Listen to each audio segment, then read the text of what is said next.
si Kenneth Pasco, 19 years old from Davao City.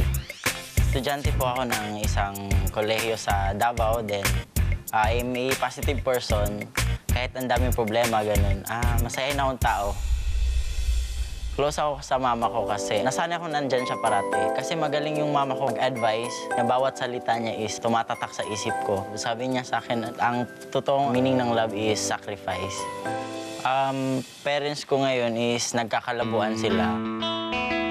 Gusto ko kasi hindi sila maghiwalay. Wala namang bata na gustong wasak yung pamilya niya. I think magiging okay din yun, tiwala lang.